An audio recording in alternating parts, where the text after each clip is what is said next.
Joy Reid. The best way for you to do it was to make sure she didn't suffer a 47% drop in the ratings. See, we don't do that enough. And I'm speaking from personal experience, so I'm qualified to talk about this subject. Ladies and gentlemen, I will remind you that I had a show named Quite Frankly on ESPN2 from 2005 to 2007. I will remind you that it got canceled in 2007 after I did about 381 shows and I had about 785 guests. We didn't have enough viewers. The cost that it took to have that show on the air, to pay for all of the overhead that came with it, wasn't worth it because the ratings said so. And one of the things that I remember most is folks coming up to me. Oh, man, I love your show. Man, I watch it every day. You the man, Stephen A. The show had been canceled 6 months earlier. How the hell you watching me every day? It had been canceled 6 months earlier. Hey, everybody. I am on here to just call some attention to some disinformation. This week, we've been talking a lot about Doge, waste, fraud, and abuse. We've been talking about the people who say we didn't earn it, replacing people who did earn it with people who didn't earn it, right? But the other thing that I'm here to say is just standing up in protection of my friend, Joy Reid. I want you all to be very mindful of Negroes who use their platforms to talk about someone with no facts. Be mindful of the people who say the Joy Ann Reid show did not rate. Those people are not looking at numbers. They're looking at right-wing, crazy ass blogs and newspapers who have decided to try to tear Joy down. Be mindful of a Black man that doesn't stand in protection of his sister, of someone who was incredible in their role, who is going to be incredible in her next role. Be mindful of people who continue to sell out folks who are in positions even near them, and how they might or might not stand up for those folks when they share space with them. Who are the Black people around them that they lift up to thrive? Okay?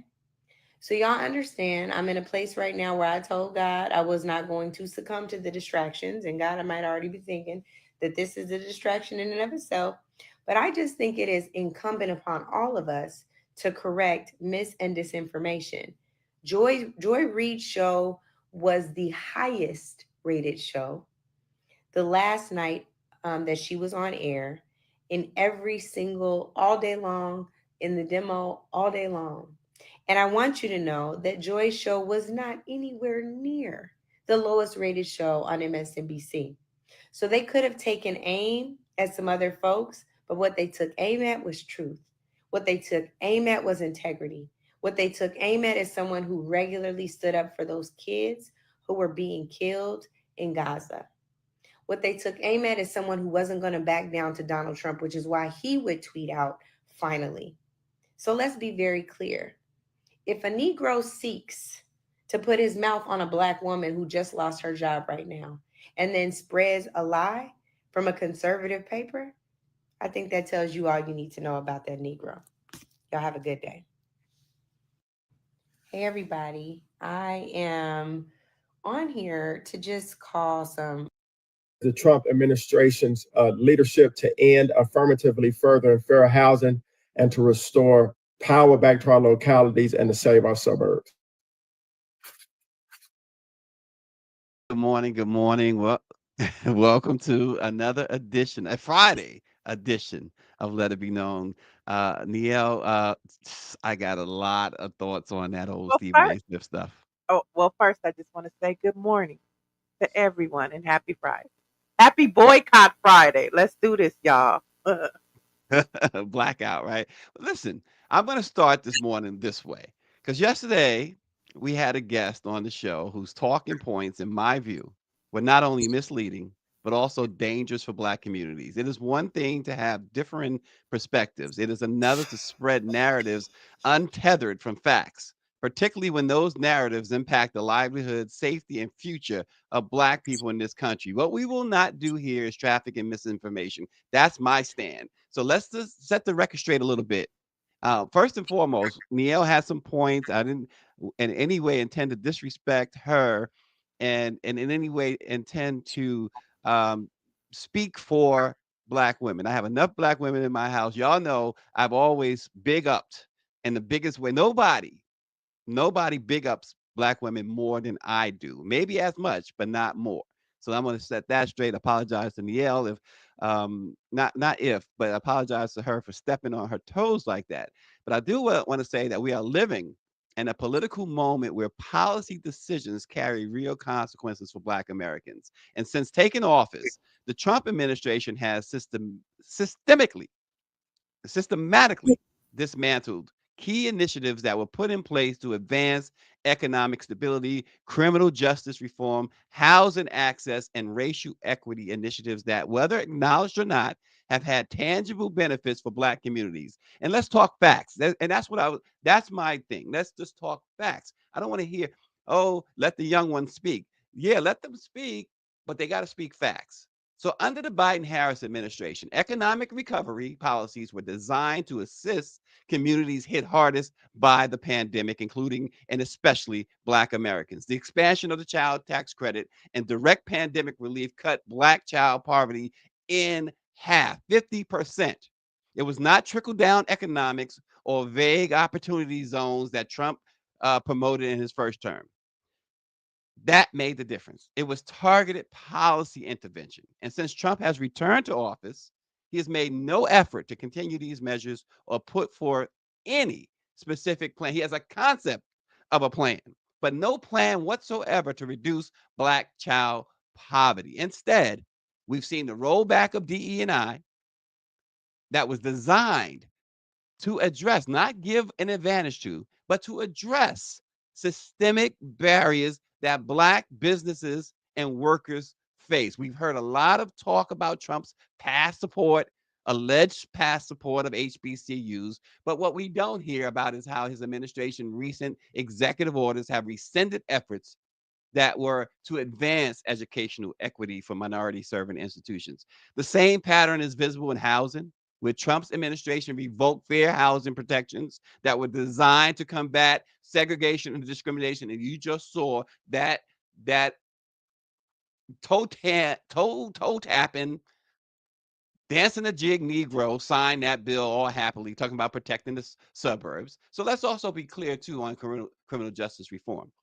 Where there has been plenty of noise about Trump's First Step Act, let's not forget that Trump has since weakened policy reform efforts, reinstated the federal death penalty, eliminated key civil rights protections at the Department of Justice that were meant specifically to safeguard Black communities from discriminatory practices in policing, and we know we got problems there, and in prosecution, and we know we got problems there.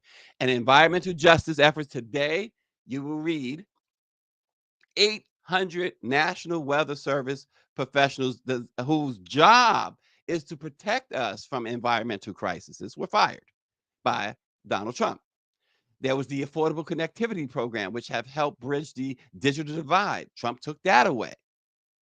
And we know who is disproportionately affected by that. African Americans. The administrations, and y'all talk about this all the time, suppress voting rights, dismantle affirmative action, reduce support for Black-owned businesses. It's well documented. This is not about partisan spin. This is about facts. I only want facts, folks. That's why I blow my stack sometimes. Policies have direct, measurable consequences. The rollback of fair housing. I want to get to something, too, that continues to come up in these conversations, and that is the crime bill. That is the war on drugs, which is explicitly racist policy framing dating back to who? Republican President Richard Nixon, and reinforced under who? Republican President Ronald Reagan. And it continues to reverberate through Black communities with mass incarceration, disenfranchisement. The crime bill, folks, let's talk about that. Yes, Senator Joe Biden played a significant role in crafting that legislation. However, it is crucial to understand the context and the coalition that supported its passage. During the 1990s, violent crime rates had surged so bad it devastated our communities. And in response, the Congressional Black Caucus, numerous Black mayors, and African American religious leaders advocated for that bill, seeking to address the violence and restore safety. In fact, a 1994 survey revealed that 58% of African Americans supported the crime bill. And guess how many white folks supported it? 49%. But the support was driven by the urgent need to combat the crack cocaine epidemic and the associated violence that affected Black neighborhoods. Reverend Dr. Amos Brown of the Third Baptist Church in San Francisco said this, quote, "While we do not agree with every provision in the crime bill, we do believe and emphatically support the bill's goal to save our communities and, most importantly, our children. So it is essential to recognize that the support for the 94 crime bill was not monolithic. Some Black leaders, including Representative John Lewis and Maxine Waters, did oppose that bill. They expressed the concerns that you folks have today about it when you look back at it. But here's what we won't do. What I won't tolerate is misinformation to masquerade as truth. If we're going to have a conversation about the state of Black America under this administration, let's have an honest one. The facts are pretty clear. This administration has chosen to unravel the very programs that have made progress possible. We cannot afford to be misled by rhetoric that disregards the tangible, lived realities of Black communities, whether you are my age or that young man's age yesterday, or that young woman's age last Friday. So that's where I stand. I appreciate Niele stepping aside for a moment to give me that space. Niele, thank you. And Niele said, "I'm out of here." No, I mean, I hope you got it all off your chest, but it still doesn't change the fact that there has to be open dialogue and there has to be space for all of us to share, our thoughts and how we feel. And sometimes I think the generational divide only allows us to preach to the choir. Yeah, and Mike V, you're 100% right, and I appreciate that, Mike V. He said people misinterpret my position for one advocating for Democrats, which of course I don't. But But you just my position did. is about. It's not again. Mike V is. I go with what Mike V is saying because that's exactly how I feel about it. He says my position is about standing on principle, not about party. And that's really what it is. I just want facts. Bring facts, right? We talk about the Democrats did this. Richard Nixon started that war on drugs. He was a Republican. Ronald Reagan, I remember well the 80s. I had a cousin who went to the prison for 15 years because of the effects of Ronald Reagan and Ed Koch in New York, the very racist Ed Koch, decided that anybody who looked like a drug dealer was going to jail. And that was really the gist, because my cousin didn't have anything on him, didn't have any trace of evidence on him. When they seized his car, searched it, found nothing, and still went to he paid $3 million for a lawyer. And the same lawyer that Bernard Getz, the guy who decided to shoot these young Black kids in the back, the same lawyer, and still got 15 years. Because of Ronald Reagan and because of Ed Koch, because of Republicans who, these people, these misunderstood, misguided young Black folks See, want to come here. this is where it's like, they're not misguided. They're walking in their truth. And I just feel like But it's they're just not one walking thing. in But truth, no. though. Listen. If you have a difference of agreement, in the It's conversation, that's not fine. that, But Niele. It's you facts. All I keep saying is talking facts. you keep talking about they're totally wrong, and and everything about them is just wrong. And even a broke clock is right twice a day. So they are saying something, okay? They right about something. And if they Okay. weren't, And my point, if they weren't, then we would have all showed up. for Well, Kamala. my Or no, no, no, no, no. That's I don't agree with that. My point is you're saying that they're right on some things. Well, tell me what give me some facts. That's all I I ask you. Just give me some You facts. know what? I let yesterday take care of yesterday and last Friday take care of last Friday. And I'm okay to debate and have conversations with people that don't think like me. That's all I'm No, saying. I don't want you to think like me. All I'm saying is if you listen, I applaud anybody who could bring facts. Just bring facts. You can't, I think we have too much misinformation and we have too much disinformation. I just want if you're gonna take a position, it should be factual based, not on what you think or what you heard, what you might have heard, or what you think you might have heard. Bring facts. Don't say because for too long, we have, and I'm not here to defend Joe Biden because we have. If people watch this show, there are people like Mike V, Oren G, who have watched this show from the outset, and they will tell you that we have been highly critical of Democrats when warranted. We've been highly critical. We've celebrated some wins on both sides. Not celebrated, but we've reported them with no problem whatsoever. But bring facts. We don't take a side. I just want facts. My argument is not against his side. If he wants to be an independent, a Republican, hey, you have every right. I have no problem with that. But speak facts. We went out on the streets. I've said this many times, and Trump supporters could not bring us one policy that they were supporting. They couldn't articulate anything. So it's like, Oh, stuff is okay, different. but I'm the one who's got a closed mind. No, no, no. I don't think it's a closed mind. I'm just saying that that conversation was yesterday, and I think you did a great job of, bringing the facts, and I think you did a great job of stating, the truth and your truth, and that's just what it is, you know. Okay. You today you did a great job last Friday. They brought their thoughts and their, quote unquote, what they believe is their truth. It might not be all factual, but that's what they believe. And you did a great job of fact checking them. And I think that's where it stands. Okay. Yeah. Neil says that's where it stands.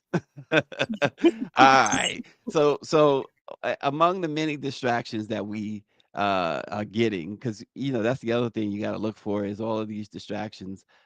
Is this whole Epstein? Why is this Epstein file thing? Why, Neil? You got to ask why is they're throwing that out in the news and they're making such a spectacle of this thing because they're doing something else, right? All the time.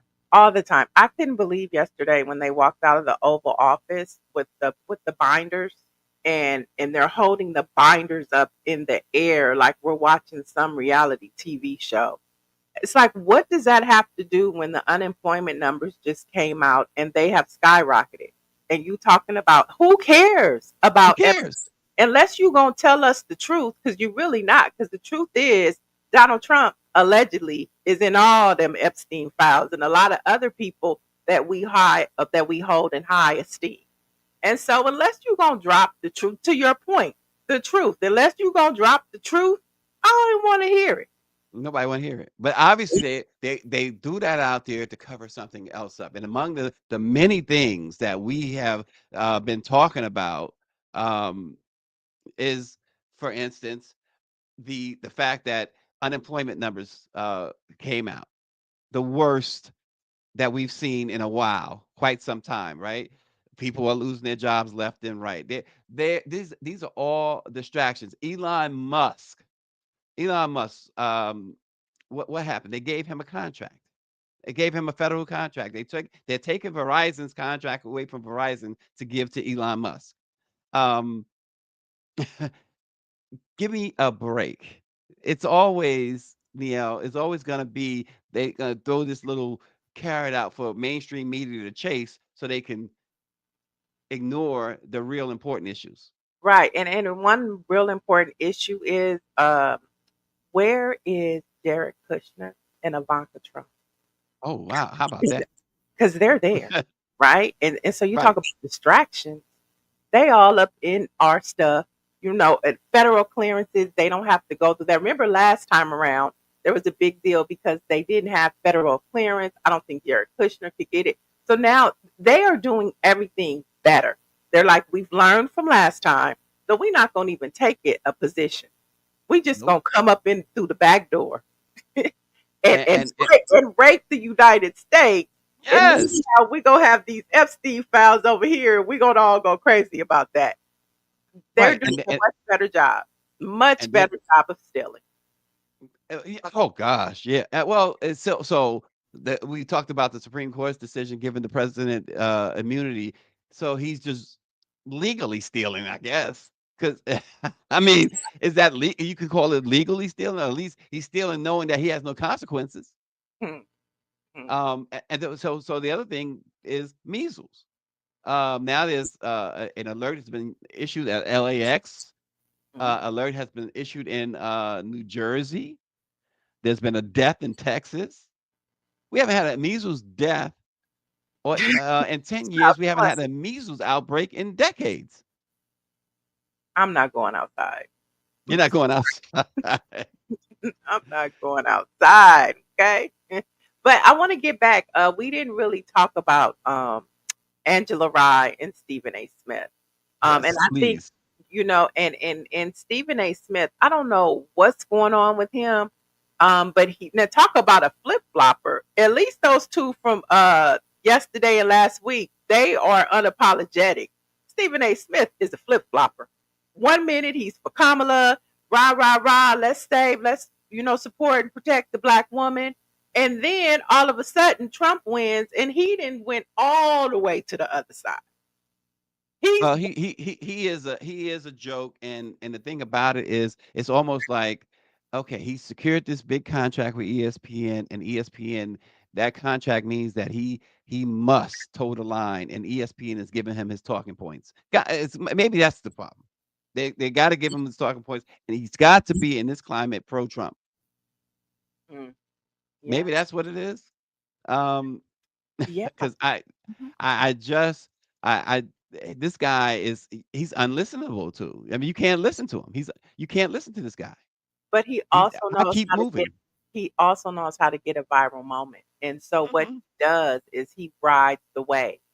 So Hmm. Joy Reid was the black wave this week. And so it's like, how do I tap in to that? They're not gonna like what I say, but they're gonna listen.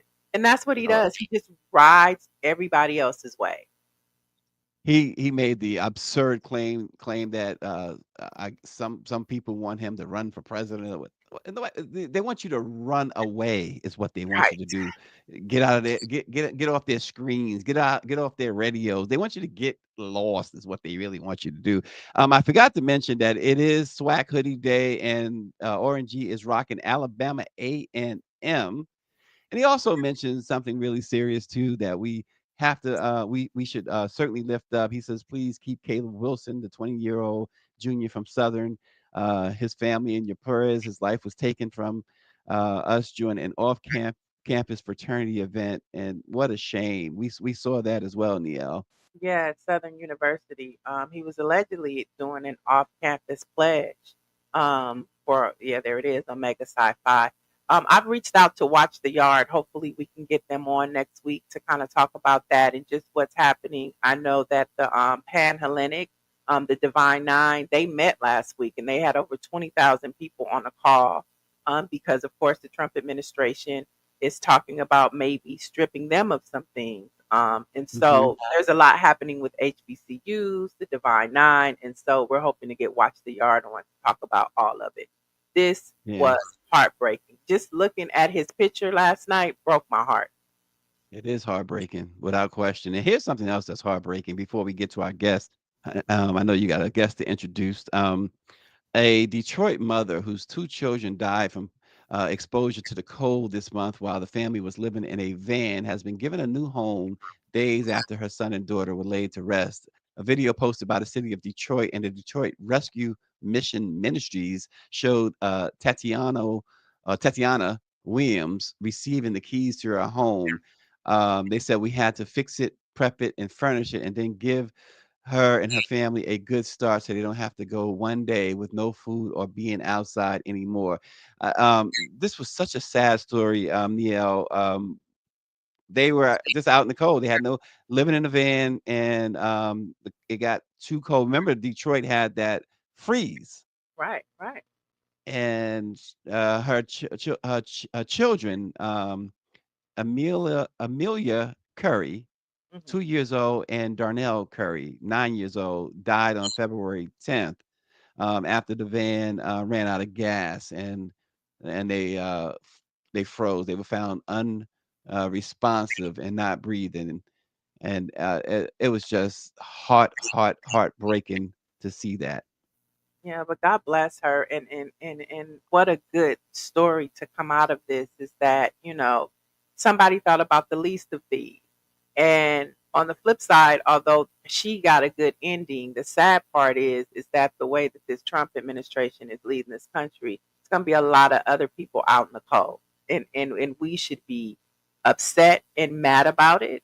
And that's why we should participate in the boycott today and what's leading up into next month, March.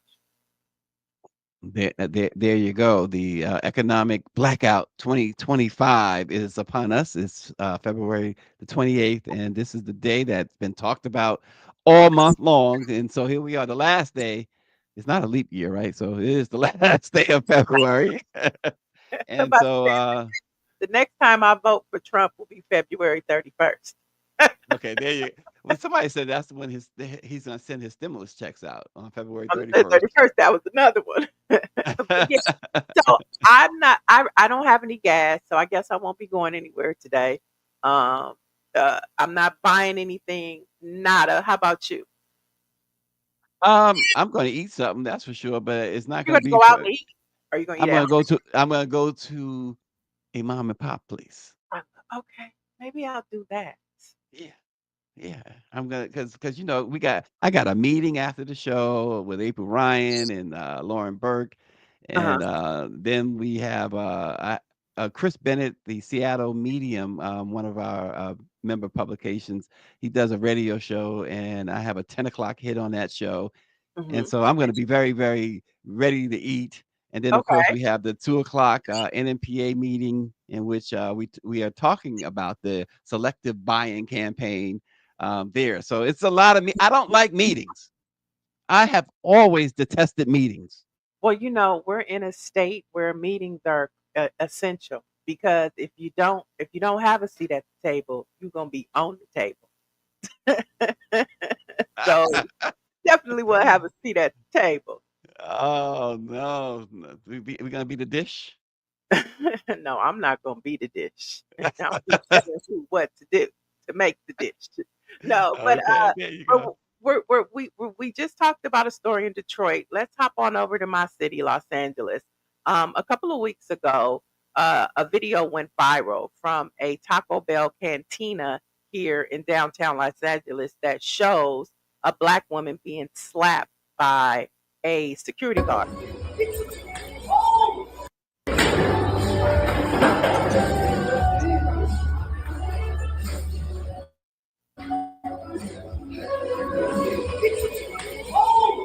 And so activists from clergy to community activists held press conference, demanded accountability from Taco Bell. We're looking for the lady. Take a look at this video from our next guest.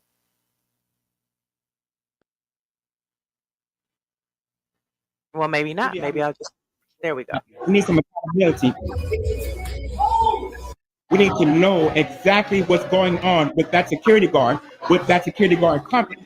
As clergy, as advocates of the community, as community members, we are here to let you know that we do not advocate, we do not honor, we do not celebrate, we do not desire, we do not accept violence in or against our community. The violence that was shown here against this woman is unacceptable.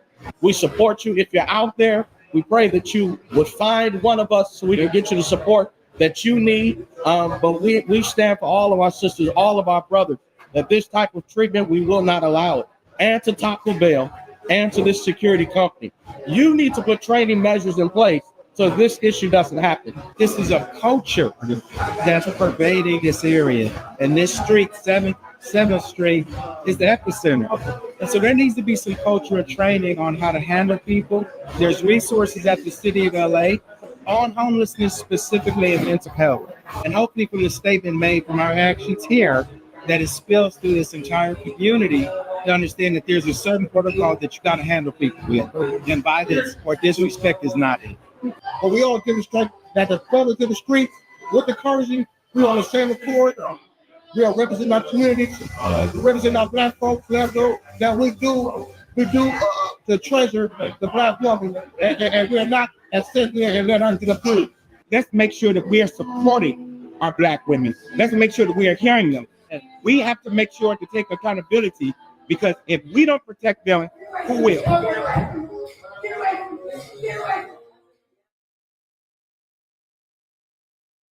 With total contrast from what we opened up the show with Stephen A. Smith, we have black men who are standing up for black women, and he's here now joining us, Pastor Shep Crawford. Welcome, Pastor. Hey, thank you for having me. Good morning. Morning. Good morning. Good morning. And so we saw the video. We know here in LA, little fires broke out everywhere, from women having press conferences to community activists, and of course, the Pastors Alliance that you were a part of. Talk to us about the security guard. Is he still working for Taco Bell? What has happened thus far? So when it first happened, we were waiting to hear from Taco Bell. We hadn't heard from Taco Bell, at least for the first 24 hours. Taco Bell eventually released a statement saying that, this does not represent our company. We don't condone this, and that the security guard was fired. But when we went up there, we saw another security guard that looked just like him. So some of the guys were like, is that him? But I believe the same security company is there. And so we want to make sure that they either fire that security company, or that security company receives training on how to treat, particularly downtown, how to treat people, especially our homeless, but particularly our black women. Why hasn't the security guard been identified? I don't know. That's a good question. We demanded answers, and we haven't gotten everything that we want. And so we're most likely going to go back up there next week. And this time we're going to bring everybody, right? Because at the end of the day, we are not going to stop until we get answers, or the answers that we would like to have. And that is, what's going on with the security company. Is that security guard, fired, or is he actually moved to another location? We want to know. We're not going to let this just wash away. There was a lot of concern about the woman from the video. She hadn't been identified. Nobody had since seen her. Do you have an update on her? Yes. We found her. Everyone was looking for her. But one of my deacons, Deacon Brown, actually found a young lady who knows her. And so I haven't spoke to her. Her name is Tasha. We're not, she's not saying her last name right now, but I spoke with her pastor, who was also her uncle, who had no idea what was going on. And so he found her, and he is taking care of her, making sure that she gets the support she needs. Our mayor is very adamant about making sure that the homeless is taken care of. And I'm pretty sure that he's going to make sure that she's good on the legal side as well. That's good to hear. It was inspiring in a lot of ways to see, particularly all these black men come out to defend this black woman. And you mentioned being homeless and things like that. These individuals tend to just fly under the radar totally. So I think that made what you guys have done and are doing even more profound. In a time like now, where we've been talking about how things have been shaping up since this administration took office, how important is it for people like you and what you guys are doing? How important is it now that we have individuals in every one of our communities like your group? I think it's very important. I want to shout out to Najee Ali, who was the first one on the scene. But after speaking to him, I was out of town. When I got back, I hit up all the pastors, and I work with a lot of peacemakers. And so I hit up everyone and said, listen, let's meet up there Monday. I sent them the video, and everybody was appalled. You know what I mean? And at the end of the day, this is something that we want to make sure that we do. The message that we wanted to make sure we conveyed was men protecting our Black women. You know, if we look back in history, we haven't always been there for them, even though they've always been there for us. I'm at a point where I can never, I could be driving or anywhere. I'm never going to watch a Black woman get hit and not do nothing about it. And I feel like if every man get to that point, then our Black women can be a little bit more protected. We can start consciously or intentionally making sure that they are protected in every way. I love that. I mean, we started the show off with Stephen A. Smith not protecting a Black woman. So to come to this point, it feels good. And I have on my Stand with Black Women shirt, so I feel like I'm in that energy. Oh. But you talked a lot about standing, and I know that there is a national call for Black clergy leadership to lead the way in boycotts. Today is February 28th. We have a national boycott going on. How are you encouraging your congregation and the city to stand against this Trump administration? Well, you know, everyone knows that I am open about my disdain for this president. And I have a bunch of clergy friends who feel the same. We are starting to get back to the place that in the 60s, preachers talked about these type of things from the pulpit. You know, not just, you know, getting up there, you know, preaching Jesus, but doing the work of Jesus. So it's very important to do so. I think my whole congregation is excited about this, even though I must say that I don't know how effective it's going to be, it being one day, but the fact that Blacks are unifying, I'm in. You know, we're doing something together, I'm in, because there's only one thing that Black people are missing, and that's unity. We get unity, we can get everything. Yeah, yeah, exactly. You briefly mentioned the mayor.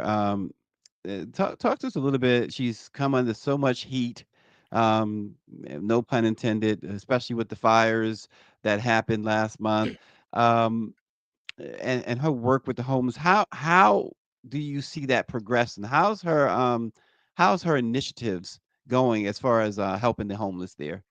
Well, first, you know, stats show us that her efforts are working. Of course, if you come out to LA, you know there's years of work to do. That's Oh the yeah. culture, particularly downtown and so many other places now. So there's nothing you can do to kind of clear it up in a loving way within a few years. But I believe, you know, every time I speak with her or every time we're in a meeting, that's her number one thing, homelessness. She has a passion for that.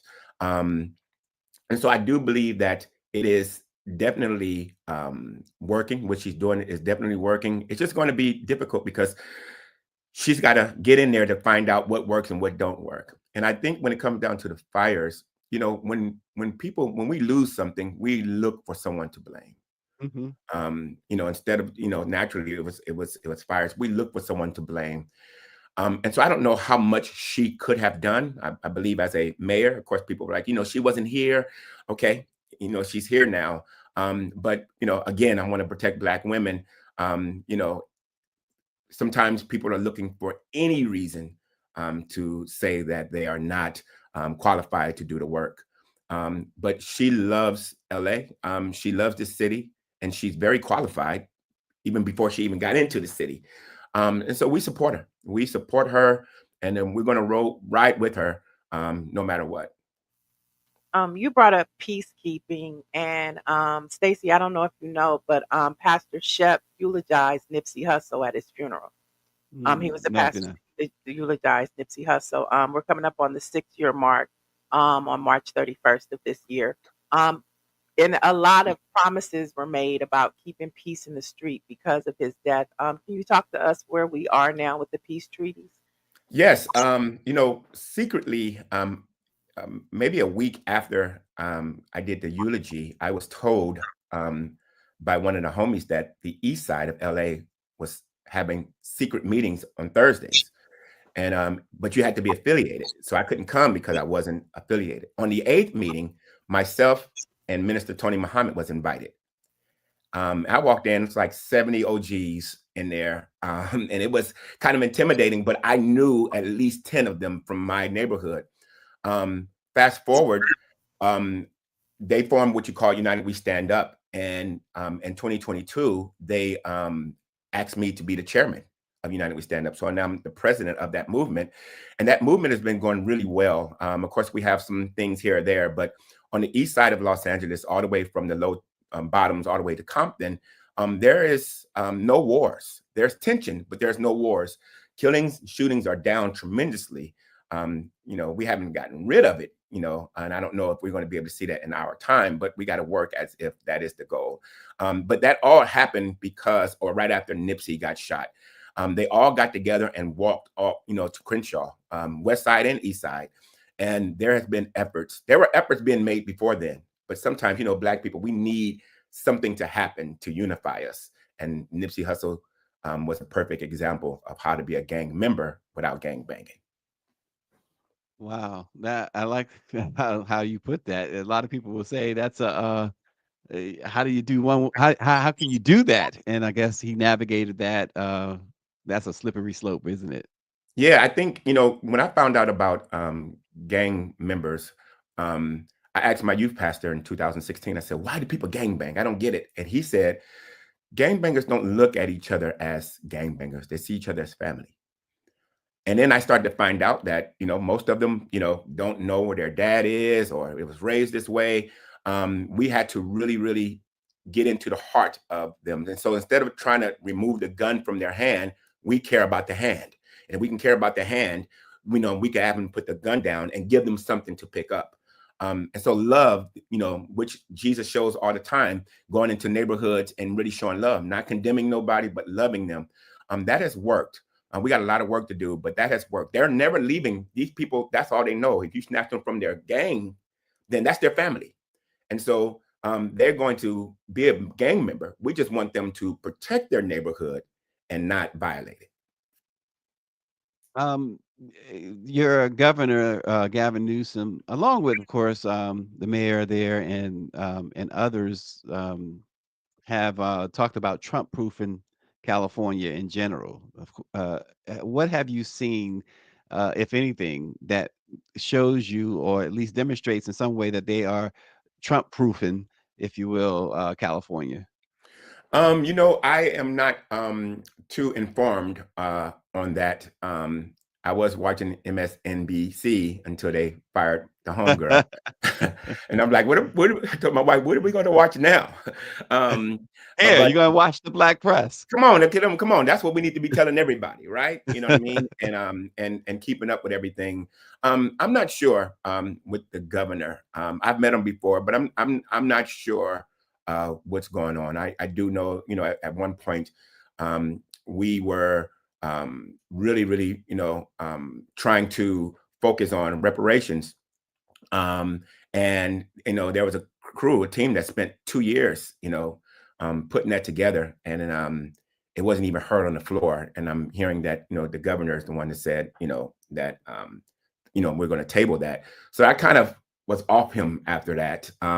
But, at the end of the day, he's done a, pretty good job as governor. We just got to see, it looks like he's probably going to run at some point for president. But we're going to see. Well, Pastor Shep, before we let you go, I want to have a little fun with you. We see all the records in the back. I don't know if our Let It Be Known family knows, but you are a Grammy-nominated producer. Let's talk about some of the things you produce. Stacy, did you know that Reverend Shep Crawford produced Deborah Cox's Nobody's Supposed to Be Here? No kidding. That's it. And you said Grammy nominated. I mean, I'm seeing awards back there. Yeah. We won a couple of Grammys, but I wasn't going to interrupt you. It's all good. I was going to let you get to that. You also did Cisco's Incomplete. You worked with Whitney Houston. But what I want to talk to you about, there's this phenomenal documentary out about Luther Vandross. Yes. And you produced I'd Rather. Yes. What was it like working with Luther Vandross? You know what? It was really good. First of all, I wrote the song I'd Rather for Luther. For Usher. That's what I had in mind. But when I played it for Clive, Usher turned it down, or the company turned it down. But when I played it for Clive, he thought it would be great for Luther. And so we were going back and forth with some of the words that he definitely wanted to change. And we didn't know if he was going to do it or not. And then I saw him at an award ceremony, and he just started singing. He grabbed my hand and started singing the whole song.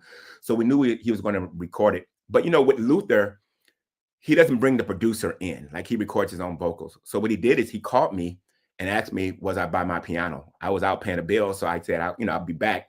I got to my piano and we worked. He was on his piano and we worked out the music and everything together so he can really record the background singers and everything. And that was just great to me. I'm sitting on my piano talking to Luther Vandross, listening to him play piano, and I'm playing piano saying, no, it's this chord and that chord. I think that was one of the greatest moments of my career. Wow. Do you happen to recall, speaking of Luther and others, I tell this story a lot, circa 1999, maybe 98, but there was a celebration of Black music. I believe it took place in Santa Monica. I was there. And you had so many Black artists. Dionne Warwick was there, Johnny Gill. I mean, you keep naming them. I can name them. Stuart Scott from the late great Stuart Scott from ESPN, Whitney, et cetera, et cetera. And what would happen? It was being filmed for television, and the artists would come out and sing, and for whatever reason, they do a retake for television. Luther came out and sang "A House Is Not a Home," and the entire crowd was yelling "Retake, retake," and the producer said, "No, that was perfect." And Exactly. I just remember so well, and being backstage with Luther and all these folks, and Yeah. you know, got a chance to shake his hand and tell him like that was just phenomenal. And of course, that's about the only word I was able to get in, because everybody backstage was like, they mobbed him in a way in which you thought like somebody just won a world championship in something. But it turns out everyone there was saying like, if you're ever backstage at a Luther show, that's the type of reception he always got. Right, right. You know, he's from that old school where he can sing the song from top to bottom, right? Not let me just sing the verse, let me listen back, let me, you know, what we do today. And he showed them every time he gets on the stage, he shows them where he come from. If you watch the documentary, you find out that he has been singing in show business a long time. And so all of his skills, all of his experiences, it shows every time he would hit the stage. One of the songs I forgot was "Stranger in My House" by Tamia. You wrote and produced that song as well. I also read, and I didn't know this, that you retired from the music industry. Yes, and I say semi-retired because it seemed like I'm always finishing up a project or doing things for my friends. But I'm really dedicated to the ministry, to the streets, and really trying to heal what is considered gang culture in Los Angeles. And that takes up a lot of my time. And I feel like that's where I am now, about the community, about the Black community, and about unity. That's my focus. And so doing music, I love it. You know, Tamia told me when I told her I was retired, she said, you don't quit the music quits you. You can't tell the music when you're quitting. And so I'll always do music as long as God allows me to do that. But my focus right now is the community. Oh, wait a minute. Before we let him go, though, Niel, you said "Stranger in My House" is the name of the song? Yes. And then nobody's supposed to be here. I mean, what's going on with you, my man? I want to know. Inquiring minds want to know. Hey, I got sisters. I'm everybody's therapist. That's what it sounds like. Some of the, it's funny, Incomplete, which was my third number one. When I was trying to write that song, Stranger in My House. When I was trying to write Stranger in My House, I went to the movies to see a movie called Sixth Sense.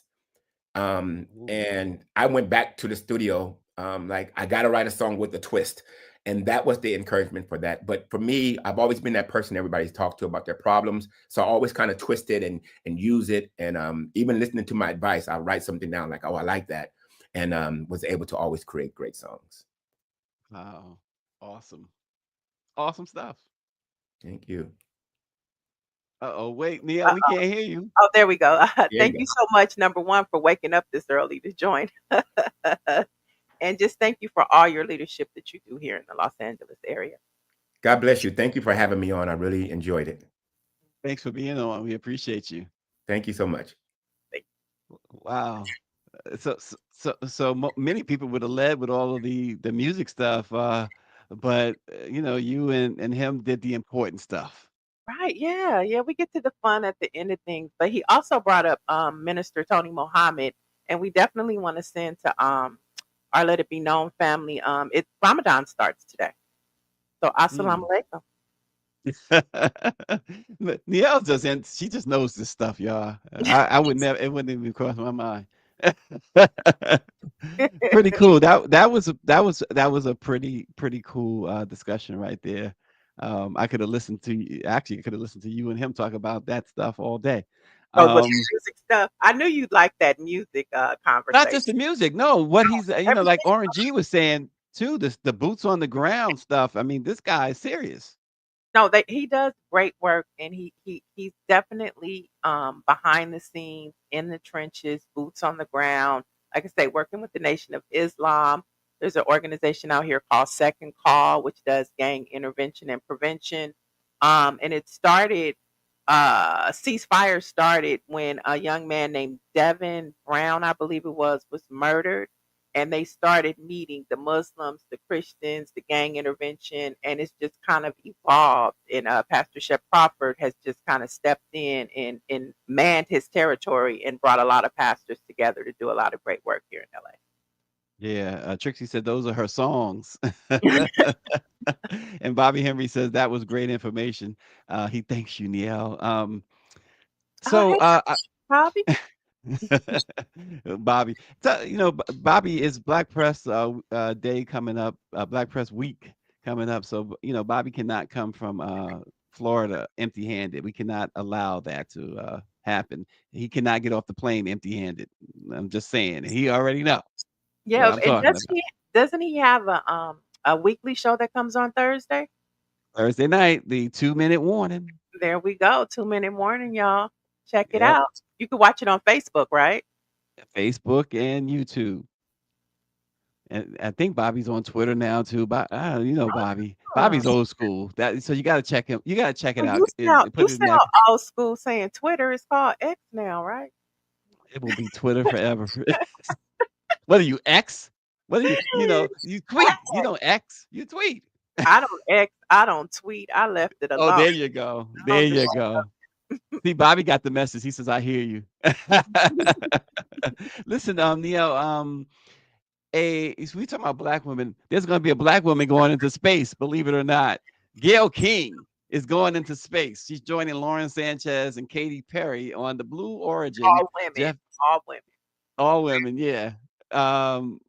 Jeff Bezos' aerospace company. I don't know how popular Jeff is these days. In fact, I know he ain't that popular, even with his own folks at the Washington Post, let alone Black folks. So, but they going in space. So I think of several things when I think about talking about a Black person going in space. I think about Cedric the Entertainer's joke on the Kings of Comedy. They say white folks want to go in space. He said, "Well, I'm going to space too. We going to space too." I'll go to the space that George Clinton go to. How about that? That's the only space. That's the only space I'd be going to. You better believe it. But I don't know if some of you guys out there know about this show called The Morning Show. It's on Apple. It's with Reese Witherspoon and Jennifer Aniston. I feel like they're taking a play out of last season because the same scenario happened last season with Jennifer Aniston, and there was like a Elon Musk, Jeff Bezos type millionaire guy, and he ended up buying the network. I mean, it just seems like it's just all playing out on a morning show episode. That's what it feels like. Wow. And another thing is, let's not forget about those two people. Aren't they still in space? Don't we have two people still floating around? Are they stuck? They've been stuck since last year. Okay, well, listen, is there proof of life? Let's get them down instead of trying to send celebrities. Shouldn't have went up there in the first place. That's what you doing up there?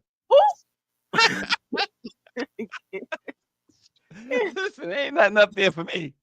Oprah gonna stop the world if something happened to her friend. That's precious cargo that's going up there. I know, I know. You see Oprah sending the whole team up there after to find Gail. That's for sure. Okay, you better. Hey, Oprah says, "Spare no expenses. okay, Bring her home." Let's do some Black History moments. okay. Let's do it. All right. So on this date, we going way, way, way back. We going back to Bobby Henry time. And then this date in 1704. I didn't say. Bobby know I'm messing with him. I On know. this date in 1704, Elias Nuo, a Frenchman, Nuo, opened the first school for Black slaves in New York City. Mm. And on this date in 1708, in one of the first recorded slave revolts in America, 7 white people were killed in Newton, Long Island, following the rebellion of 2 black male slaves and an Indian slave who were hanged, and a black woman was burned alive. Yeah, burned alive. Mhm. And see that this is why you get a lot of people up in arms today because of what they see going on. But um he said, I just lost my package. I don't know what it Listen. is, but I'll take it. I think. on, on this date in 1859, the Arkansas legislature forced free Black people to choose between exile or enslavement. And I'm telling you, that's what the dictator wants from us today. That's what they're driving at. I'm telling you. But go ahead. No, and on this date in 1879, many Southern Black people began fleeing political and economic exploitation in what is known as the Exodus of 1879, primarily migrated to Kansas and other points west, led by organizer Benjamin Tap Singleton, marking a significant moment in Black history where large numbers left the South due to harsh conditions.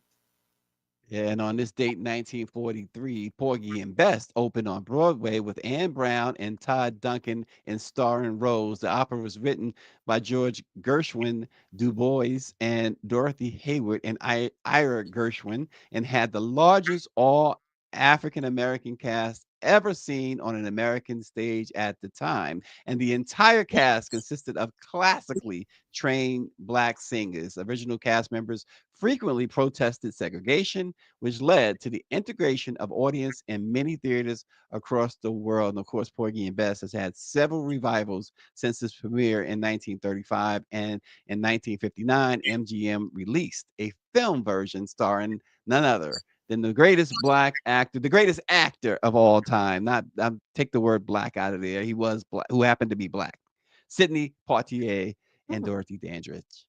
Okay, now let's fast forward to 1984.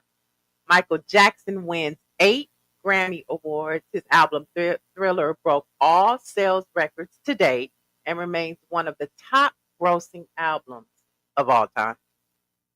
Boy, the Thriller album. I mean, the Thriller album did a lot of stuff, but when I think about my neighborhood, the block parties, it was the Billie Jean dance offs. It was all about Thriller for a long time. 1983, 1984. It was just so massive. It was truly a game changer. I love Thriller, but my favorite Michael Jackson album is Off the Wall. And believe it or not, there are just about everyone in Michael's family have said, at least in conversations I've had with them, that they have always believed that Off the Wall was the best album ever. So, From front to back, from front to back. It's the Falling yeah. in Love with Diana Ross and Off the Wall. That is the song you play when you get to Friday. Or when you're on your way to Vegas, that is my go-to. Off the wall. I Is just want to that be off right? the wall. Yeah, that's my when I travel, when I'm on the off the wall. That's what I'm about to do. And you Everything, all those lyrics, all of and there's a lot of parties that if you go to parties or whatever celebrations, whatever, is a DJ involved, don't stop till you get enough will ultimately be played. them. So there you have it. All right, Neil. So what's the newspaper of the day? The black newspaper of the day. I think you should do it. I've done it every day this week. Well, it's the St. Louis American, published continuously without missing a single issue since 1928. And you got to understand, for a black-owned newspaper to not miss a single issue in almost 100 years, that is saying a whole lot of something right there. The St. Louis American emerged as the leading, most trusted voice of the area's African American community. Moreover, the American has extended its reach to become a major multi-platform media entity. The St. Louis American is now the single largest weekly newspaper in the entire state of Missouri. A state of Missouri and the city of St. Louis certified minority business enterprise. The St. Louis American newspaper has rapidly gained local, regional, and even national recognition and acclaim. They over the past 3 years alone, the St. Louis American has claimed about 100 local, regional, and national awards for excellence in journalism and design, as well as commitment to the community. The St. Louis American is a 13-time recipient of the Rushworm Award, recognizing the top African American newspaper in the country by the National Newspaper Publishers Association. So it's such a great newspaper. We know because it seems like remember we talked about Michael Jackson and those Grammys. If you remember, every second he couldn't even sit down; they would call him back up for an award. Well, we know at our NMPA awards ceremonies in recent years, it's like the St. Louis American, they just didn't sit down. The winner is St. Louis American. The winner is St. Louis American. It's a great newspaper, folks, like many of our newspapers. So check out the St. Louis American. Of course, they have an online presence, and we say it all the time that even if you don't live in the area, in St. Louis in this case, you can still go online and catch the great news from the St. Louis American. And you're going to see people who look like you, who has the same issues you have in that newspaper. For sure, for sure. And don't forget to just find out what's going on in Black America. You can always go to blackpressusa.com, where we are bringing you the Black perspective with news, views, and of course, advocacy. So, Nia, what you got on tap for the weekend? I'm going to do a little binge watching. And I joined the choir at church. You know, I'm getting back into my faith. In the words of Erica Campbell, I need just a little more Jesus. So, you know, I'm going to head on back to the sanctuary. And of course, you know, this is a very spiritual time. Like I said, Ramadan has started. And so I just like to be in the spirit. And so, yeah, I'm gonna practice my songs this weekend and get back into the choir.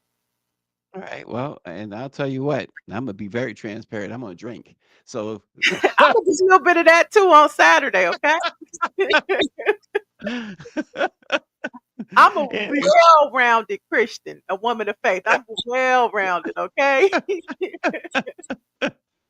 Oh gosh. Well, whatever you choose to do, folks, make sure you do it well and safe and have a great weekend. We look forward to seeing you on Monday. Thanks again for supporting Let It Be Known. Please subscribe to our YouTube page. We'll see you next week.